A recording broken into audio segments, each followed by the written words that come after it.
Oh, hi. I was peeping at the television set because that's what I do. I'm voyeuristic. The best way to kick off 2014 is to pick up where we left off 2013. And one of my most extraordinary guests has been, to date, the actress, the producer, the director, the videographer, the teacher, the educator, Antonia Badon. And we're going to revisit the role that she played, the role that she continues to play, Zora Neale Hurston. And we're going to talk about some of the things around the Harlem Renaissance. And so we're going to kick off the year doing us. So with that, when these guys have my opening ready, they're going to roll that opening. And when we come back, I'm going to come back to you with the living legend, the historian, star slash teacher slash everything woman in the world, Antonia Badon.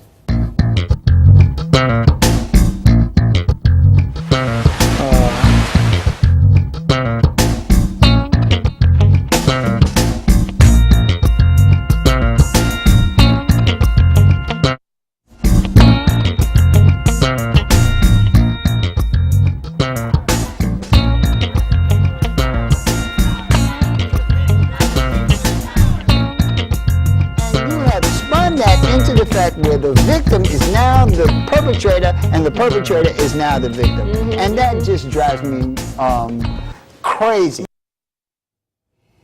It is so good to be home in the studio, live before you in MNN Studio, and it is my extraordinary pleasure to have as a guest Antonia Badon. The last time I had her here, I did all the talking. I'm going to do a lot of talking now because once I stop talking, I'm going to make her talk a lot and save my voice. And she's gonna give us some insights. First of all, Antonia, welcome to 30 Frames. Thank you for having me one more time. I love to be here and I love to dialogue with you. So excellent. We always have a good time. Excellent. Now this is a significant day. What day is this? Well, the beautiful thing about today is when you called and asked me to come to, to be on your show. Today is January the 7th, which is Zora Neale Hurston's birthday. So it's an opportunity to celebrate her birthday. We're definitely going to be talking about the Harlem Renaissance and her in the one-woman show that I perform of Zora Neale Hurston. So it's all big one celebration right now. Yeah, and you brought some clips and you. Yeah, definitely. A lot of you people out there, I don't know who had a chance to see her perform. We had a chance to actually see her perform when she was performing in Harlem. The woman is extraordinary. It was a one-woman show. Yes. She literally brought the entire, I don't know how the heck you did this thing, because you through one character, you brought not just the character to life, but the entire Harlem Renaissance and all the intricacies of the Harlem Renaissance. Yeah. It was really extraordinary. So if you get a chance, you really need to see this. Please see Zora. Yeah. And see her play Zora, because not only is it historical, but it's damn fine theater. Oh yeah. You know. Oh yeah. But I interrupt. Well, no. Well, yeah. Well, I love the Zora story. I think everybody knows that, and I love it because I believe that if we can bring the exposure about the Harlem Renaissance, about the people during the Renaissance, not just Zora Neale Hurston, but Langston Hughes, Wallace Thurman, Du Bois, Garvey, all the entertainers like Ethel Waters, Billie Holiday, Florence Mills, sculpture, Augusta Savage, we can empower young kids about our history, because that's what Zora was doing in the 20s. Everybody was writing melodrama, and she was like, no, I want people to know about our culture, our heritage. She thought it was beautiful to celebrate it. So that was her. She was spearheading that during the Renaissance. Now, I'm gonna diverge a little bit because in the last couple of years or so, we have been inundated with of a slave personality in especially in film. You know, 12 Years a Slave, which is interesting because the title is 12 Years a Slave, which is a character judgment about the person. It's not 12 years in slavery, it's not right. 12 years enslaved, which is a judgment about the condition. 12 Years a Slave is a judgment about the person himself, because right. you can be enslaved and not be a slave. Right, right. Well, same in the Renaissance. People were poor, but it was a state of mind. Correct. They were not poor to them, because at that time everybody dressed very well. You know, Right. the ladies wore the bows, they had gloves on, they strutted down the street. Right. So it was a celebration of pride and celebration of you've arrived. Right, you know, right. so nobody really felt like they were going through this poor time. They were really celebrating themselves and freedom. Right, right, Yeah, right, right. yeah. Yeah, if they made a movie out of Zora or the Harlem Renaissance at all, well, if Oprah played in it, she'd have to lose that color purple gray dress and buy some clothes. Yeah, the clothes we used to strut with, you know. But it's interesting that when you refer to that entire period, you refer Well, to the it. period, believe it or not, it's funny because the period, everything in the entire period, you can't refer to Zora without Langston. You can't refer to Right. Du Bois without Right. intellectual Garvey, you know, Right. and Thurl Schomburg. You can't. So they were all there at that one time in history, and they were celebrating the arts and the literature, because at the time, black people didn't have access to jobs. They didn't have access to health care. So Charles Johnson felt that if we could just bring the arts to the forefront by using the magazines that we have, like the Opportunity Magazine and the Crisis, which was run by the NAACP, if we can just bring the arts, the writers to the forefront and show another perspective of black Americans. And so that's what they really did. And I wanted the audience to know that the Renaissance was not something that just happened. It was actually executed and strategically pulled together by Charles Johnson, Alain Locke, and Du Bois. You know, they really had a passion for making sure that the visuals of African Americans was a positive one. So wait a minute, you said a mouthful here. First of all, you spoke of a lot of things coming together. That's the Harlem Renaissance. You spoke of educational, scholarly, intellectual. At that That's time, what you yeah. used. Intellectual. You talked about art. You talked about an awareness. You talked about culture. You talked about. Well, you got to the way they realize that's dressed. all we had was the culture, our cultural heritage. That's all we had at the time, literature and art. But there's nothing out remotely or vaguely descriptive of anything that you have just said in film or art today that reflects us. Well, there is not one play that brings us all together in a way, and you even use the word strategic, that it was planned. It's planned. So Yeah, the it's Harlem not Renaissance just, was it's planned. just, you know. In fact, they would all gather together and talk about the writings and the literature and stuff in little places, you know.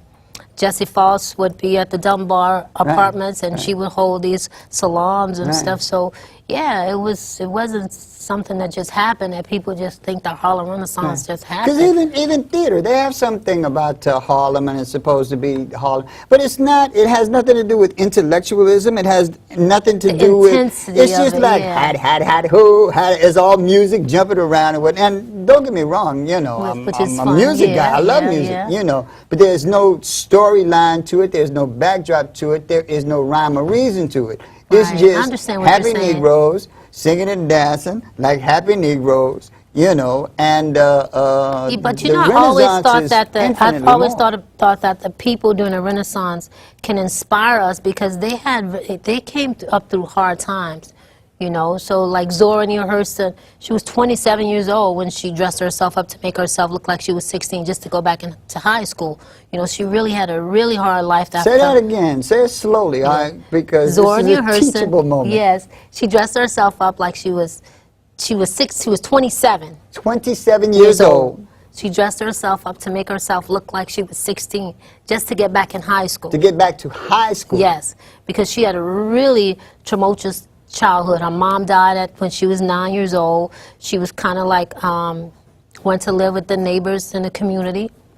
Her father remarried a girl about the same age with her. Kind of fascinating. It's real intense. Harpo, pay attention. I usually don't talk to you, but you got the money and the connections, and since you color purple and all over the place, I want you to pay attention to something that actually happened. That something actually happened to us, you know, and you can even pretend like it was your idea. Well, let's talk about Augusta Savage. Augusta Savage's father would beat her, would whoop her so bad because she liked molding these little, in Florida where she lived, the ground was like red, the clay, you know, the sand was red. So she liked molding these little images, and her father was a pastor, and he would beat her. He would tell her that, you know, she was making these graven images. And so she would play hooky from school and go to the clay factory, and she would just mold, and she became a famous sculptor during the 20s.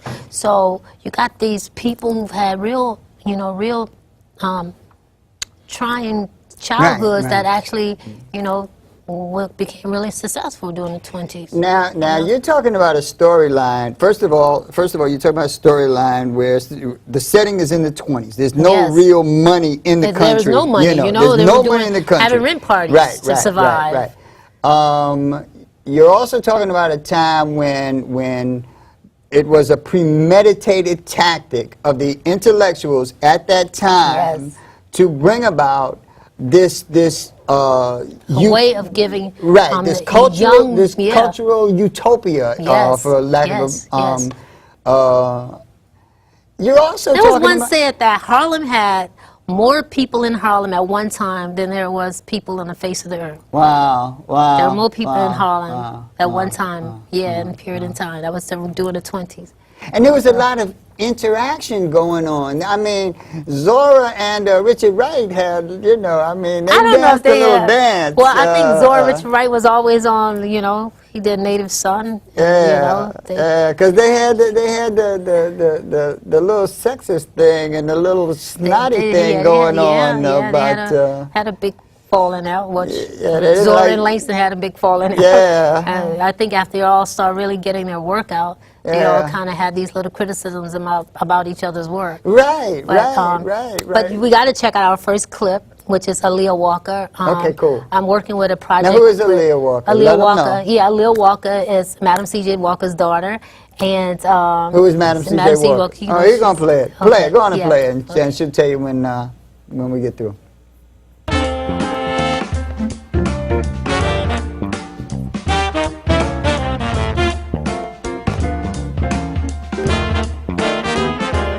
I'm Zora Neale Hurston.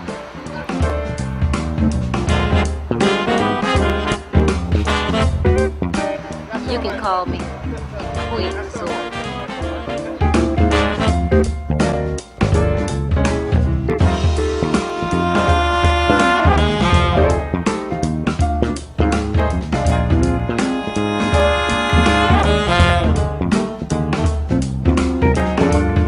It was a time of the Harlem Renaissance. We were grand, and we used to strut. Honey, I was probably the original Dogtown strutter. I wonder what the Renaissance hosting is doing tonight. Well, we're gonna go on over to the Dark Tower. Madam C.J. Walker's daughter, well, she hosts these fabulous river parties.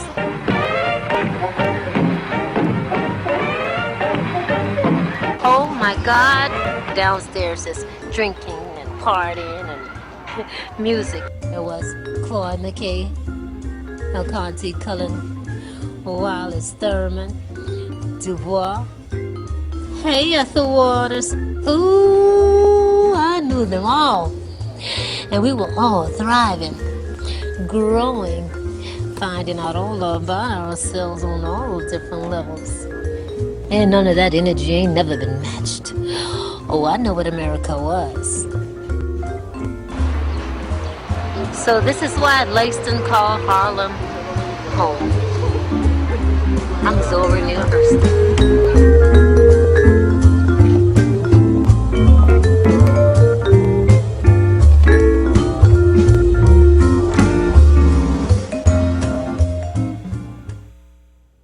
All right, returning to Rat Pack, the Black Pack, the Black Pack. Yeah. Now you mentioned just a few, and just a few that you mentioned in that clip is a handful. I mean, you could build a series of stories just on that. Well, that's the idea. I'm working with a guy named Phil Sexton, and we were thinking about hyperlinking Harlem. Right. Making it the first kind of like hyperlink community where when you're walking around Harlem, you can use your cell phone and you can zap the little QR codes, and it'll take you to those little snippets of Harlem history.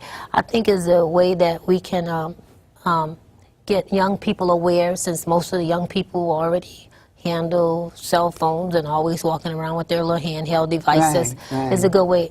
We hope that is a way to get them engaged and especially at-risk youth, to really kind of know the area and the community they walk along every day is historic, and there are a lot of historians and, you know, a lot of great...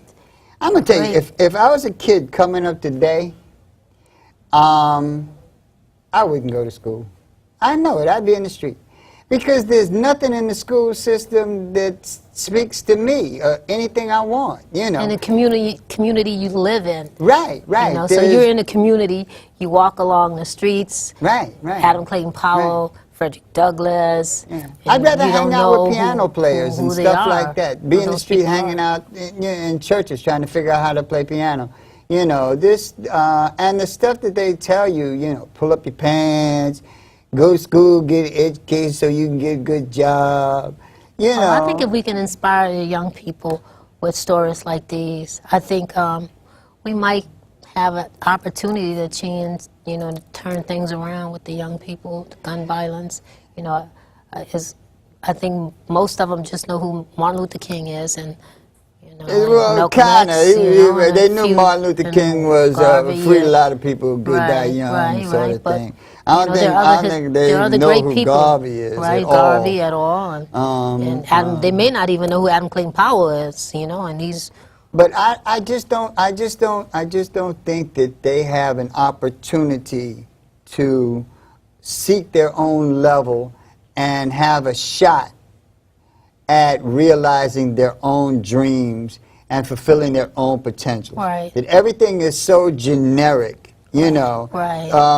Go to school so you can get a job is hollow, because first of all, there are no jobs. Secondly, the black on your face dictates that you are going to be at the end of the line all the time. It doesn't even, they don't even tell you work hard, study hard, and learn. They tell you, like, go to school, get a job, you know. Yeah. But well, maybe the Harlem Renaissance is that blueprint that we can kind of go back to. It really that is. Blueprint to kind of give us a focus and an opportunity to see that we were such broad people and had such big dreams for ourselves as a community, you know, and we actually came together to help each other.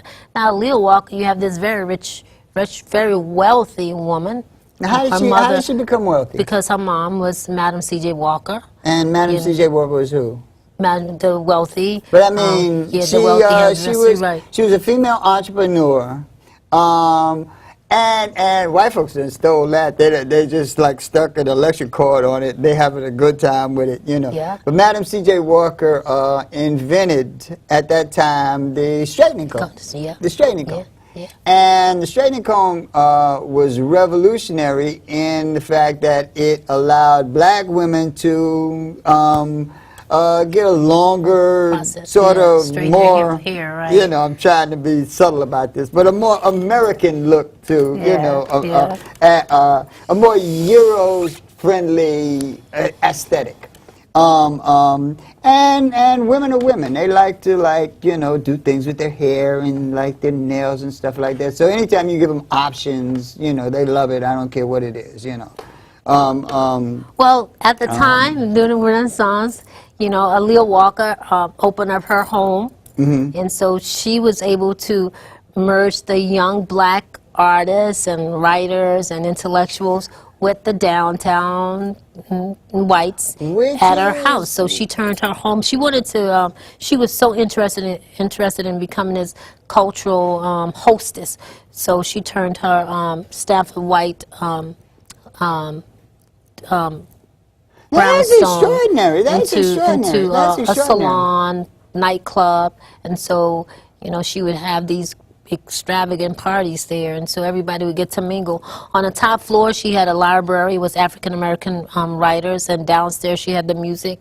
When you walked through her double doors, her French doors, she would have this blue velvet carpet laid out on the floor. So I think it was an opportunity for her to be a part of Harlem's culture, and also an opportunity to bring all these intellectuals and great artists together.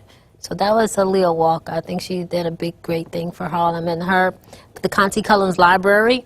Right, I saw County Cullen and Claude McKay. You had a lot of...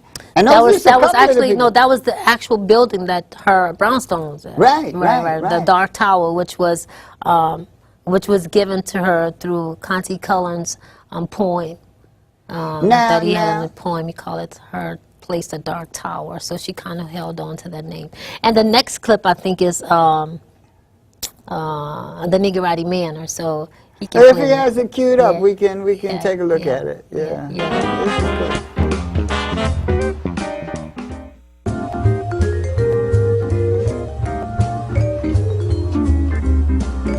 Let's stroll down to the Niggerati Manor.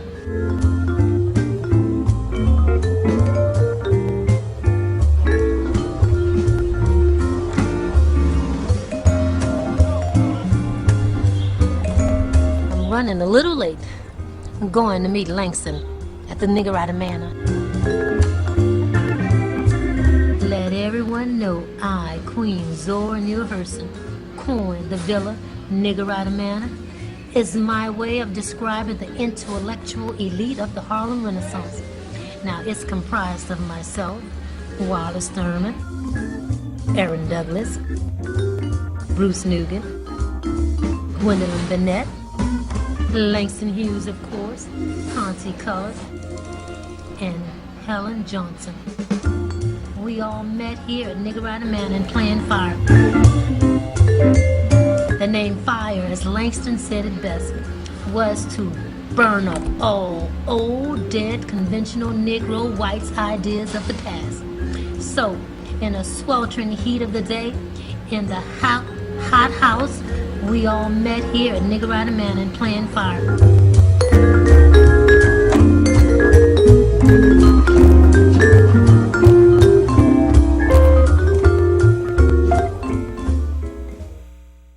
Lucy explain.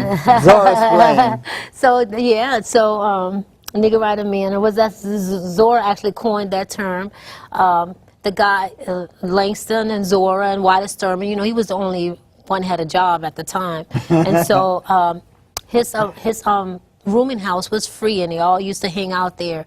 And so one of the historians said that when you go into the house, they had the tub full of gin, and the faucets would be flowing with gin and beer, and that's where they all kind of met together, and they wrote fire there in that particular rooming house. Yeah. Now, this cultural revolution gripped the entire planet. This was not like some little black thing in some little black community. No. This was actually a global movement, Right. and not just America, but Europe was captivated, Yes. captivated by the music, the art, the sheer culture that Well, was coming Florence out. Mills at the time, you know, she was an international sensation, so she was performing, you know, in London. She was performing all over. So yeah, the eyes were on Harlem during the 20s. Right. And that's where the excitement was. That's where all the parties was. You have all, you know, Harlem was full of clubs, nightclubs. Right, so right. everybody was right in Harlem. You got, you know, Duke Ellington. Right, You know, right, you got right. Noble Swiss. You Right. have a lot of, you know, A lot- you got a lot of people, Cab Calloway. A lot of people don't realize that most times in the history of black people, not just African Americans, but black people in general, Africans and African Americans, the contributions that were offered to the world was respected by the world. What we see now, where we are not as respected for our art, for our Right, culture, right. for our intellectual Right. capacity. I think that's is because an we don't do it as a anomaly. community. Okay, I think we're not, very you know, I nice, think very- that we're not as a community as like the 20s. It was, you know, it was the real close community, and everybody was having a real good time. Everybody was, you know, felt that freedom. you know? Wow, wow. Yeah. So I let's hadn't take a thought look at about our that. second clip. Our third clip. Our third clip. Well, Yeah, the third opening clip. and our Yeah, third yeah, clip. yeah. Okay, Very cool. you got it.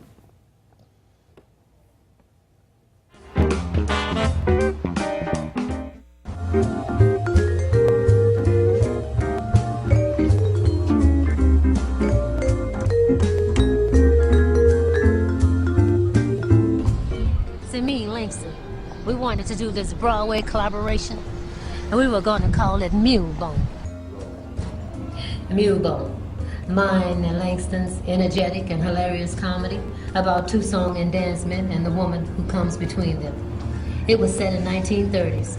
Unfortunately, Langston and I had a falling out over this play, and we never got it produced. I'm going on over to James Weldon Johnson. Oh, he's writing this fabulous song, he and his brother.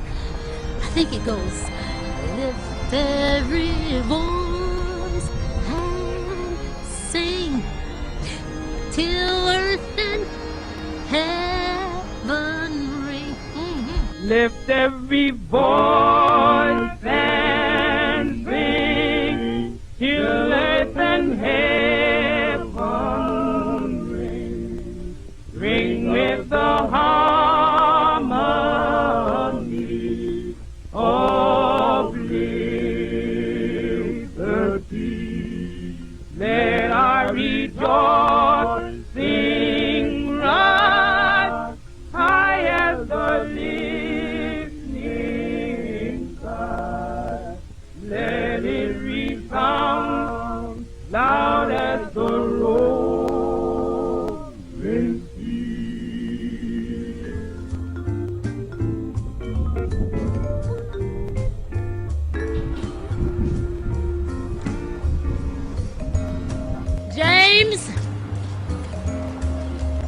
James! James Weldon Johnson, I know you up there.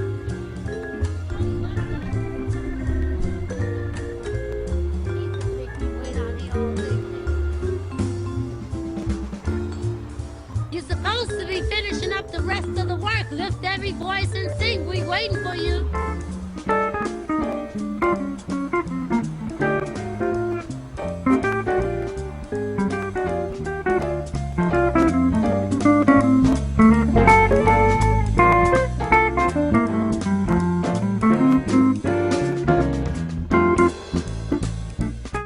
Wow. Good Lord, woman, this is kind of overwhelming. It is, right? That's James Weldon Johnson. I think, you know, we never put it all together that he's the guy. He and his brother wrote over 200 songs, Right. you know, and Lift Every Voice and Sing is our national anthem. Right, And, right. I don't think that people really pull it all together and know that he's one of the pioneers of the Harlem Renaissance. Right. You know, we just think we're singing a song. And it's overwhelming, the concept of this many extraordinary people coming together, each contributing what they have to the pot, you know. Right. In this day and And time, you that's notice where he almost lived? impossible. You know, notice where he lived? On 30 Right across the street from the Right, YMCA. right, So he right. lived right there, and you know, Right. and I think that's what we have to find a way to make it an awareness for young people to know these great people lived in a community Right, where they live. right. The song they sing every day, the song they sing, you know, for all major events, the Black National Anthem. This guy lived on 135th Street, right? And, you know? and even more than that, they need to know that this lives within them. That the capacity to do great things lives within them. They can do the same. Right. And that every single one of the people that you talk about had a unique talent. They weren't dependent upon just imitating one specific and it was about dream. the culture. It was about the culture. Yes. It was about the culture. Right. You know, you talk about major entrepreneurial people like Garvey. You talk about intellectuals, you talk about musicians, you talk about songwriters, you talk about novelists and historians, all contributing. None of them trying to be anything but what you know, they and were. the thing about it is, you know, they did have their differences. But, but of course, they had their differences, but they all knew what was important. You know, to make sure that we brought a positive image about African Americans to the forefront. So, with all the differences, that was still the passion, that was still the drive, that was still the force that brought us to that place. Now we're a national notoriety community in the world. Everybody, you know, all the different cultures come here. They come to Harlem. They go to all the churches. They want to hear the music. They want to see Harlem and be a part of what they've read about in the 20s. You know. I kind of think if everybody has the same dream, nobody has a dream. That you're just going by what people tell you is the dream du jour. Like if everybody wants to be a rapper, nobody really has a dream. It's just the dream du jour. It's popular now. But nobody really wants to be anything. Nobody knows what to be in and of themselves. We got a phone call. I'm going to take the phone call. I really appreciate the way you are laying this down. Yeah, you know. I thought it would be great to do it. The phone call, because this is just magic, and this needs to come out. This needs to come out. We got to do some. This is a 7-year, you know. This is a spiritual year. So, oh wow, we got to do a lot, you all. Let's get on it. Yeah. Caller, if you're there, I got my tech person running around. Happy New Year, Coley. Oh, Happy New Year, Coley. Happy New Year, Coley.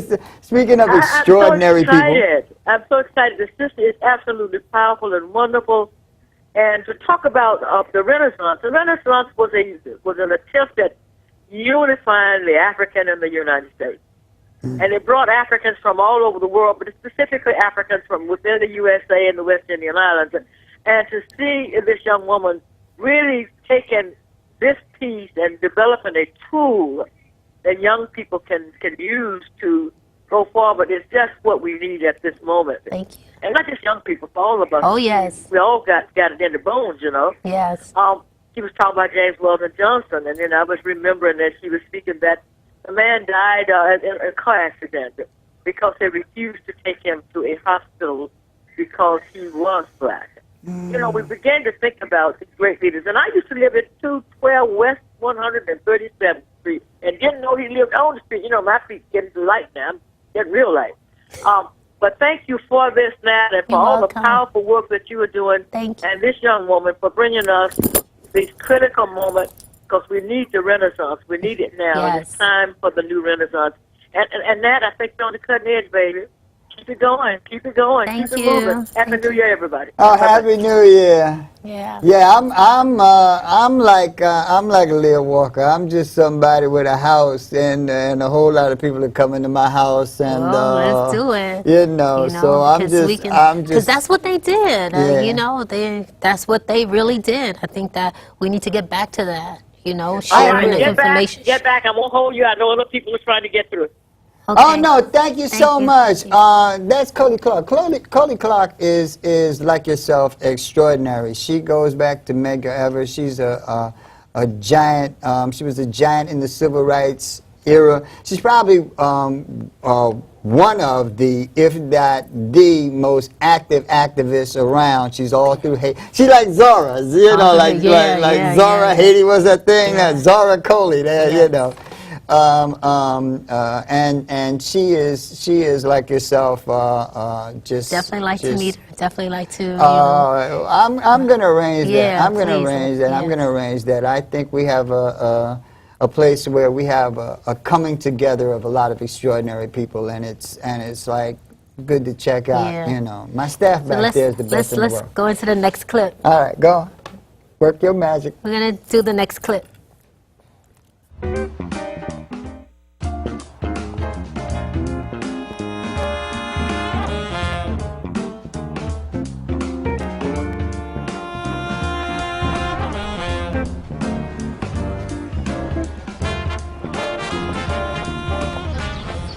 I'm meeting with Arturo Schomburg tonight.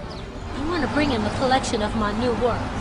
I'm debuting my work tonight at the Schomburg Lab this evening. He's conducting a worldwide search for materials, and he writes countless articles on black culture. When he was a little boy, his teacher told him he didn't have any history. Black people didn't have any history. Well, Mr. Schomburg spent the rest of his life proving otherwise. When he came to the United States, to New York City in 1892, he kept his contacts with the Caribbean, but he began working in the mailroom on Wall Street. And from his job on Wall Street, he had correspondence throughout the world. He was dealing with people with collectors in Europe and Africa, South Africa, the Caribbean. By 1926, he had amassed some 10,000 pieces of artifacts, documents and art. The New York Public Library made that the basis of the Schomburg Center collection. like he says, he's going to spend his whole life trying to prove to his teacher that black people do have a history. Mr. Schomburg was particularly interested in art because he thought there was an honesty in art that even documents didn't really show. If you looked at art, even art that was done in the 14th, 15th, and 16th century, you could see Africans. Africans who did not appear in the history books were actually in the art. So that became a premise for Mr. Schomburg's collection. He actually went to Europe, collected pieces that were done by African artists in Europe. He collected pieces from around the world. So the teacher that was ignorant and may have tried to insult Mr. Schomburg actually may have done us a favor. It ignited him to make this collection which we have today, the Schomburg Center for Research in Black Culture. I'm so proud of him.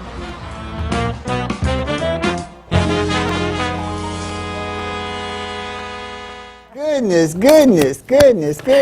Yeah, that was Phil Sexton. He's the guy that's actually edited the piece and created the, the black and white, black. It's supposed to be like going from the past to the present, bringing the past and the present together. Kind of, hopefully, like I said, want to inspire young people, try to do something creative. It's like these little short docudramas. Hopefully we can do more and educate the young people more, and educate Harlem more. One of the points that you make in the clips that you show and the way that you present it is the information, the knowledge, Yes. that none of this was actually done helter-skelter, that there was a deliberate purpose to it, a focus and a deliberate purpose to it. In short, it was an act of war. And it's interesting. It was literally a war against the perceptions, or not even the perceptions, because those weren't the perceptions. That was the propaganda, not the perceptions. the perceptions were completely different. Everybody who put out the propaganda knew that Africans and African Americans very definitely had a culture and a history because they was always stealing it every chance they got. Right. But they fought a war. They deliberately fought a war against the propaganda that was put out. Right. And the weapons that they chose was not the same weapons that were used against them. They did not choose the weapons of hatred, of bigotry. They chose the weapons of unity, of culture, of education, of art. Yes. And it was so intimidating. Yes. Think about how intimidating these weapons were. Yeah. They actually barred James Weldon Johnson's song. Yes. You know, Yeah. they said that Negroes don't need no national anthem because we got one for the United States. And what is extraordinary about it is when you look at the lyrics of it, there is nothing anti-American about the lyrics. Right. There is nothing inherently aggressive or malevolent about the lyrics. The lyrics in and of themselves are exquisitely beautiful. Yeah. They are hopeful, they lift are up, yeah. inspirational. You know, lift Yeah. every voice and sing. I don't know how you could have a beef with that. And I think of Arthur, just to go back to Arthur, to Mr. Schomburg, I think of him, and I think of young men who've been told things about themselves. You know, he could have chosen to take that and negatively not do anything about it, but he chose another route to do the research and to find out about the history of African Americans. And I think if we show young men and young women who've been told something bad in their lives, who just have had negative influences. Like all of us. But when we could see Your how daddy this ain't great, doo-doo how and this you just like positive him, stuff like opportunity, that. something great comes out, and Yeah, we got another call Another coming caller, through. And, okay, how many cool. how many more clips I got we got? two more, Okay, two so more. we're gonna Garvey get them. and, We're gonna Zorsha. get them. We're Okay, gonna cool. take this call. Caller, if you're there, I got poor Roberto running around like a chicken. But caller, if you're there, you're on. Hello? Hi, good afternoon. Matt, this is Winston. Hey, brother, what's up, man? That's Winston Gilchrist. I got a machine programmed to go off just to make sure I don't miss your show. Oh, thank you, brother. Yeah, this is I like what this is you're my doing. favorite. I know it's Yeah, I'm becoming a fan. It's a great show. I'm really enjoying the material. thank you. Okay, you- listen, I'm not going to keep you. I'll see you Saturday. All right, cool. Excellent. So we can go right into the next clip. All right, go on. Let's go into the next clip. She's the leader.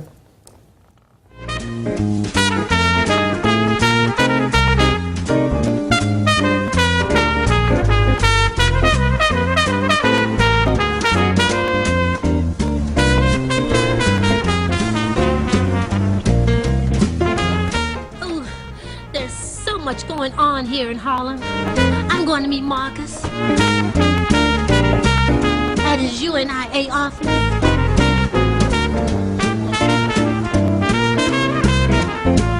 Marcus Garvey was a visionary, a political and a cultural icon to African Americans. He was also one of Harlem's original, including myself.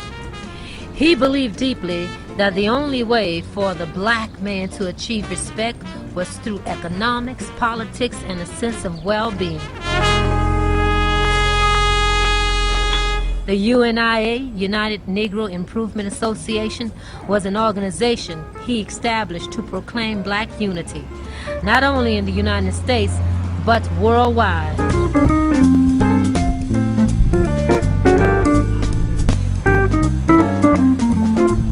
Oh my goodness, Marcus is meeting on a parade. Countries from South America, Africa, the Caribbean. Everyone's gonna be here, right here in Harlem. Oh my God. At the first national convention, over 60 countries attend, and ooh, Garvey showed out.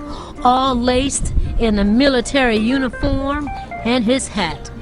He and his followers, all of the Harlem, marched proudly across 135th Street. Conservative Negroes ridiculed Garvey for his approach and his back to Africa mantra, but little do they know, his stance of black nationality served to inspire thousands. Trust me, I was there.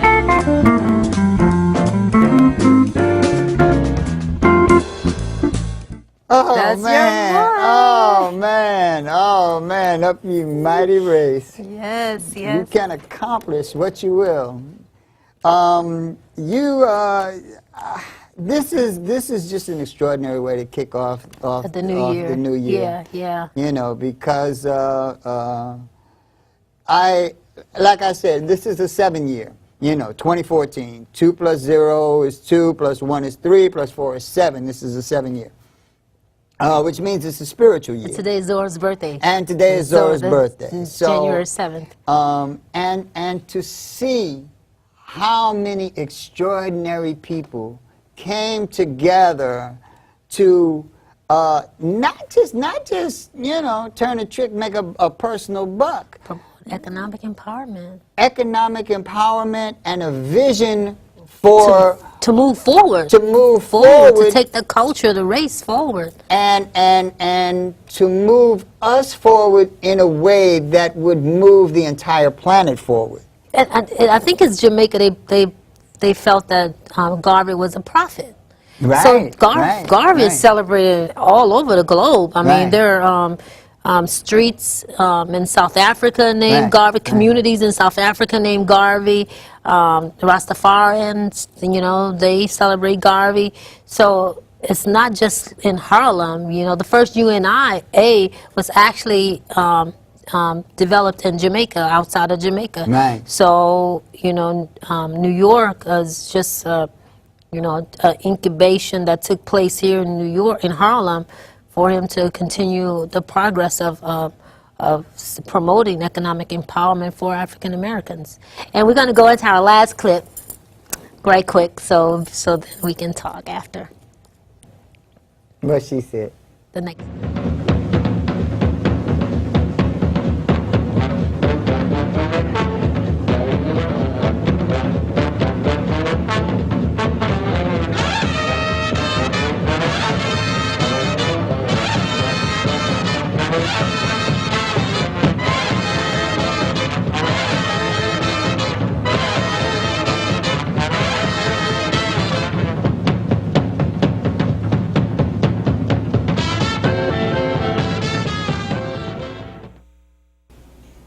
Zora Neale Hurston. God! How did it all happen? They didn't understand me. So they mistreated me. But that really bothered me. See, I made my peace with the universe real quick. I wrote articles for the scholars and even in college newspaper, the Hilltop. Boaz and his colleagues wanted to find out about the correlations of intelligence and head size. Claude McKay, hey honey. Conti colored, ooh, you're looking so good. Wallace Thurman, Du Bois, Garvey, Ethel Waters, the Duke, ooh, I knew them all.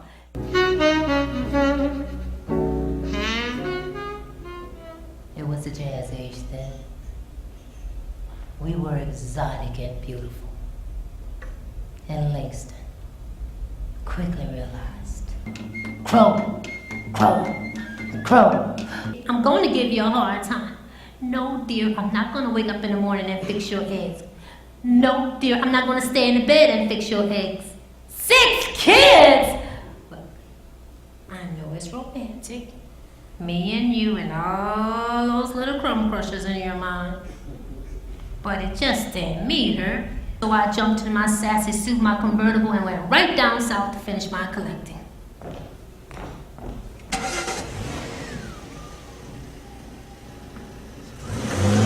Hey, how are you? So I just want to interview you.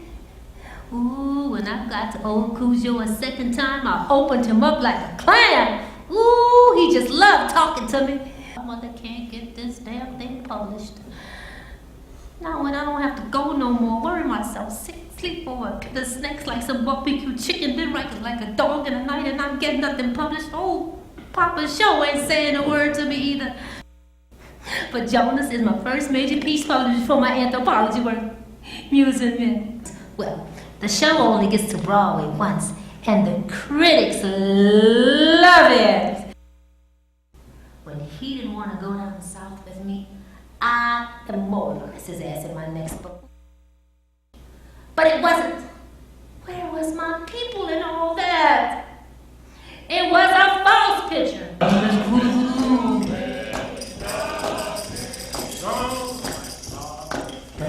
And we did some changing the titles. And we added more ideas. I gotta get out of here. Oh, I gotta put some distance between me and all this mess. Oh, 1 minute I'm too hot to trot, and the next everything is thrown off. But I'm Zora Neale Hurston. I can write about which is the sole authority in which we move through life. You know, I got that dog ain't sick until it fleas leave syndrome. But I still get my memories.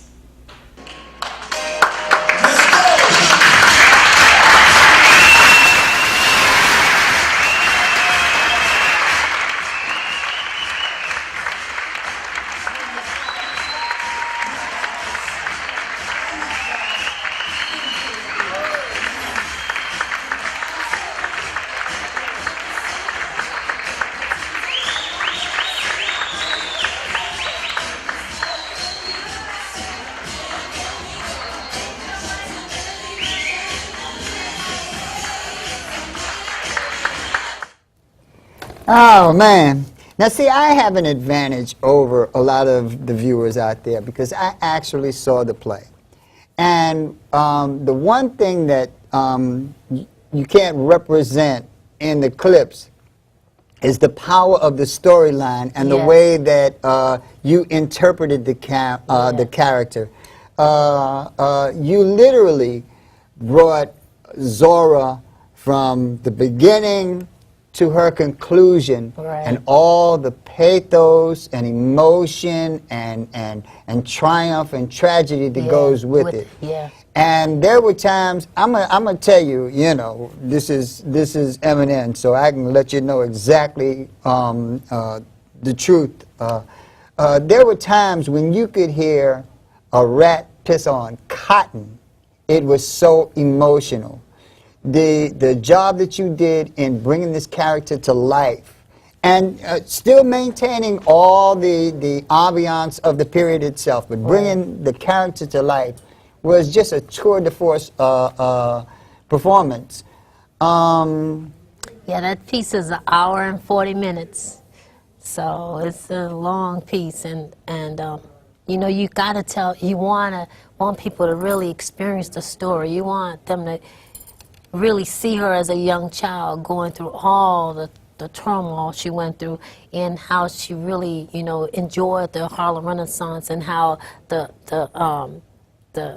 dispute with all the other writers took place, and you know, so the story just, and when she was at Howard, how she comes from Howard and gets to Barnard. Right. So yeah, the story is beautiful because you get a chance to see her life unfold, and how she's trying to find a place in the, she says, Zora says, I will wassail me up a future or die trying, you know, so, you know, I just want to get a toehold in the world. And no matter how successful the components of the Black Renaissance were, the Langston Hugheses, the Zora Neale Hurstons, the W.E.B. Du Bois, you still had to deal with the shadow of white supremacy over everything. And there were interactions within that caused a lot of emotional stress and instability within the whole itself that you portrayed. Yeah. How was it? What kind of hold does it have on you? What toll does it take on an actor when that actor has to become someone and take on all of these like heart-wrenching emotions and portray it? I think because you do go through all those different emotions, you actually feel the pain of that person, because especially her younger years, it's so painful. You know, it's painful. It's painful for your family member to tell you they're going to pay for your schooling, and you're waiting and you're waiting and you're waiting and you're waiting and you're counting on that person to send you to school, and that person never does. You know, so that's her story. You know, she's waiting for her brother to pay for her schooling, so she's living with her brother. She's helping him take care of his wife and kids. Like she calls her, she says she's like an unpaid maid for all those years, and he never sends her to school. So now she's like 27 years old. You know, what do you do at 27 and you haven't finished high school? Man. You know, but her love for self, for herself, her love for her culture, her love for wanting to just be in school, you know. She said she was nickel and diamond, and it just wasn't getting her anywhere. And when she made herself look like she was 16, her life took off, you know. Every one of the characters that you alluded to, and the lead character, Zora herself, had a tremendous resiliency about them. Every last one of them. The ability to get thoroughly bludgeoned, not just knocked down, but thoroughly bludgeoned, and find the strength, the inner strength to get up. That's what we got to get to these kids. Right. That's what we got to get to these young people. That we have faces, we have history of people who did all that. Right. No matter what the odds were, all the odds were against Zora because she was dark. Right. You know, so that was definitely the odds. You know, Right. she was definitely on the odds, and the odds was against her. And she found a way, you know, so the universe will open up its doors for you. You just have to, you know, just stay true to your passion and stay true to what you want to do.